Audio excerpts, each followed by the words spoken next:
let's have a look at this report that seems to suggest that Lunchables, which is, a product directly created for kids, has got lead in it. Consumer Reports is asking school cafeterias all across this country to stop giving students Lunchables. Those are packaged food items that generally are really popular with kids, but the watchdog group says it tested them and found that some Lunchables contain potentially dangerous levels of harmful contaminants. Nancy Chen has been looking into this for us. Nancy, good morning. Nancy, is it true that Lunchables contain lead? Nancy, yes, it is true. We're poisoning children now. In fact, this is merely a more extreme example of something that is endemic and indeed normalized. To give children the amount of sodium and sugar that we do amounts to poisoning, but it's all a glorious circle of life. If you keep feeding kids shoddy, dreadful food, then you can, of course, heal them using equally shoddy and potentially ineffective medicines, and the circle of life or death continues. Well, thank you, Nancy. That was an unanticipated answer. Thanks for joining us. Lunchables have really been a longtime staple in lunchboxes across the country, but Consumer Reports, an independent nonprofit group, issued a scathing assessment of the lunch kit, saying, quote, "We don't think anybody should regularly eat these products." Great. You don't. It's food. That's not something you want to hear about. Food. Should it? All food should be edible. That's the minimum requirement for food. Is this food edible? Well, I mean, you can put it in your mouth and break it down with your teeth and swallow it. So, yes. This came after testing that allegedly found some store-bought versions contained high levels of heavy metals, lead and cadmium. They can cause developmental issues in children, even in small doses.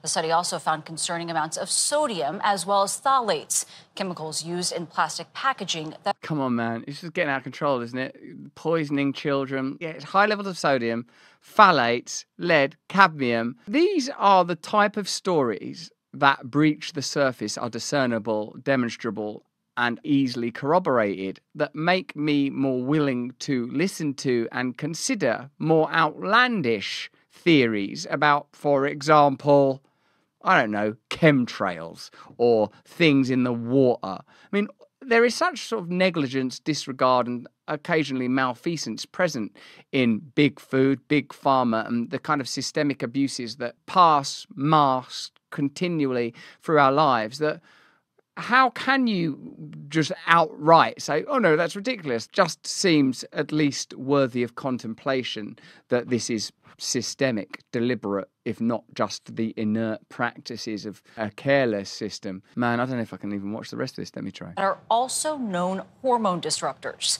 Last year, after changing some of the nutritional content, Lunchables were allowed into the National School Lunch Program for the first time, giving tens of millions of children access. Someone lobbied to get it permitted to be in the school lunch program so that it could be some great catering company's deal to put Lunchables into school catering so they can buy it en masse and profit. Someone got lobbied, someone got biased, and no one at any point stopped. In a sensible and sane world that you can imagine, just on the periphery of your mind, you just go, don't make that product anymore. Do you know what we should do, actually?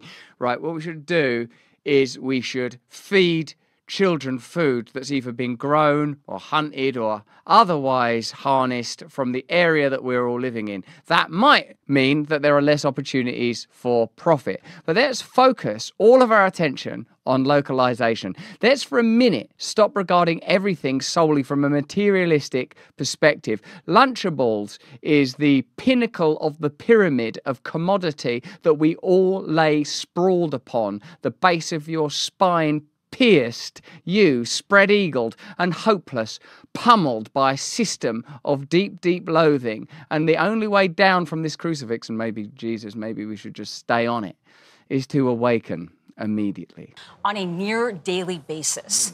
But now Consumer Reports is calling on the Department of Agriculture to remove Lunchables from schools. In a statement, Kraft Heinz, which owns Lunchables, defended the product, saying it meets strict safety standards. Got very strict safety standards, and they include cadmium and lead being edible for children. Also, occasionally, I mean, what do you ejaculate into that stuff? I mean, what if that passes the test? What is the test? The company added that lead and cadmium occur naturally in the environment and could be present in low levels in food products. But this is a staple for so many families because they're so easy to pack. Yes. Well, yeah, or in this case, it's taxpayers funding the lunches going to low-income kids. Brilliant. There's a point where you have to just stand back and applaud. Taxpayers are participating in the poisoning of working class children. Amazing. It's actually costing you money. They've found a way to make poisoning children profitable, double profitable, because they'll profit when these kids grow up diabetic and full of heart disease. When they're obese at bare minimum, they've got a drug for that now. Christ help us. For God's sake, let us all become radicalised. I wonder if Kraft spend any money on legacy media outlets. I wonder if sometimes between these shows you see Kraft going, hey, if you don't have time to feed your children food that doesn't have lead in it, how about some food that does have lead in it? The truth is that if you are a parent, and I am, sometimes you think, well, you know, maybe a little bit of lead will calm them down. But the simple solution is change your economic and political and social model. Like, this is it. This is what I'll say to you. Wisdom is acting on knowledge. On the day that you find out that Lunchables has lead in it, we're banning that. We're never doing that again. Shut that shit down. What's the reason we're doing it? Oh, lobbying, donations, because Kraft advertising and legacy media. Oh, right. Well, God, let's break down all of those monopolies. Let's no longer permit that. Let's certainly not use taxpayer dollars to subsidise it. Let's, from now on, have democracy available at the smallest level of subsidiarity, that people control their own lives and their own communities. That way, if there are cultural, religious differences or differences of traditionalism versus progressivism, they'll be nullified and irrelevant, because in one state people can believe in this and in another state people can believe in something else. But what we should believe in every single state is don't poison your children just because it's profitable. Consumer Reports saying it's hurting those kids. Especially if you're a mom, Nancy, that's not making the sandwiches and putting them in the paper bag. Hello, my name is Gail. They were very easy breezy. Yeah, I ate all of them growing up. Hope they can figure that out. Lunchables says they're meeting the standards. The question is, are those standards sufficient? Yes. Very, very concerning. All right, Nancy, thank you.